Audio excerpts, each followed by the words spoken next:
complex trauma could be playing out in your life through your behaviors. That's what's leading you to seek out help. Right? You could be struggling in your marriage, in your relationships, in your parenting, maybe in your job, in your career, with the people you work with, and you're becoming sick of it.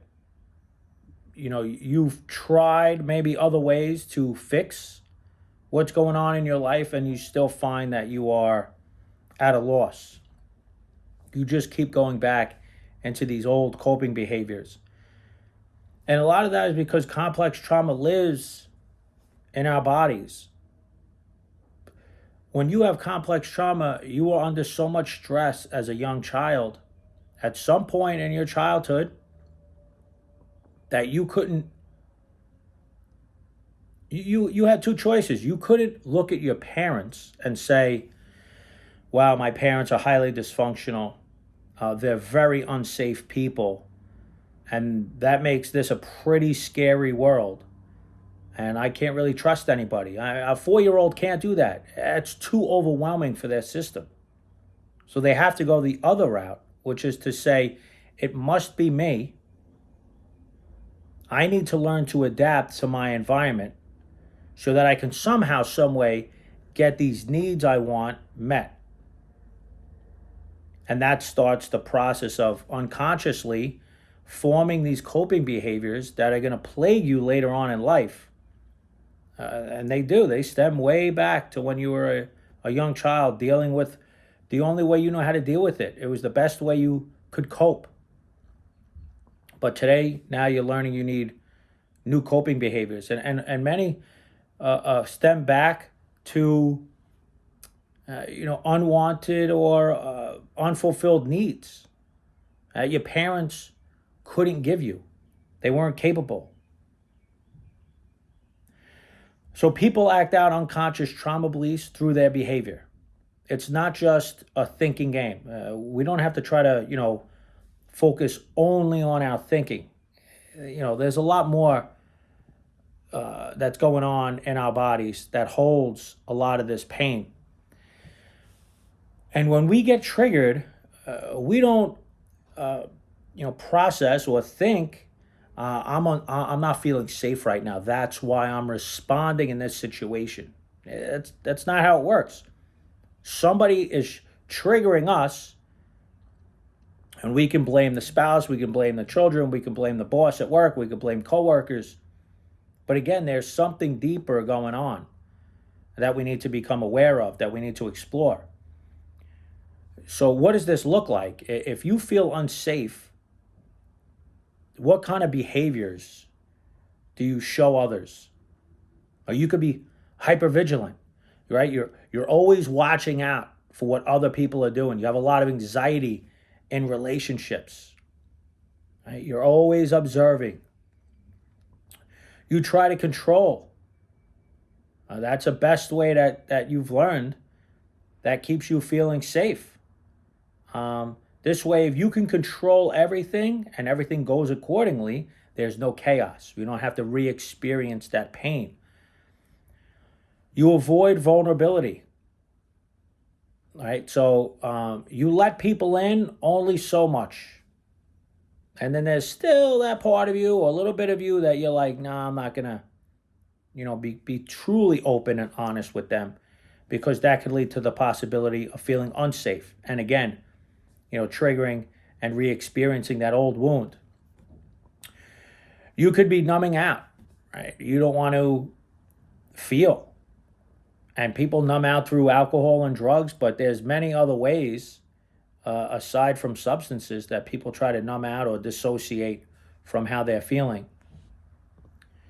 So if this sounds like your nervous system is stuck in survival mode. And this is what leads to even physical ailments. Maybe you have bad headaches and migraines, or stomach issues. There's research now showing that rheumatoid arthritis and other certain types of cancers and other ailments are related back to all of this trauma that we are carrying for years, even decades. again, there's another belief that you might not feel enough with your spouse, maybe enough as a parent, again, maybe enough in your job, in your career.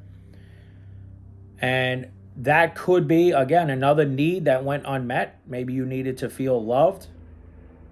Maybe you need to feel uh, respect, or maybe you needed comfort when you were younger and those things weren't available to you. And so now you're acting out these behaviors in your adult life, and that can look like perfectionism, right? If I'm perfect, then maybe people will see me as being worthy. You people please, you fawn, which is another type of survival, mechanism that we use. This way, people won't, get upset with you. You beat yourself up a lot. You're very harsh with yourself. A lot of self-criticism. You're carrying a lot of shame inside of you. You avoid opportunities. And perfectionism isn't just about doing things perfectly, it's also avoiding opportunities. Because then, if you don't try something new, then there's no room to fail. And then, if you don't, because remember, if you fail, that's going to trigger old wounds of shame. You might start beating yourself up, and then you could be fearful that people might be seeing the real you, that you aren't perfect, that you're very flawed. Maybe you're comparing yourself to everyone else. Comparison is a great destroyer of any type of gratitude or happiness.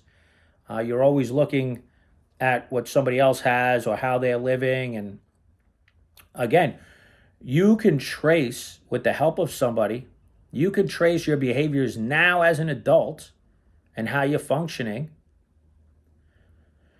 to what need wasn't met when you were younger.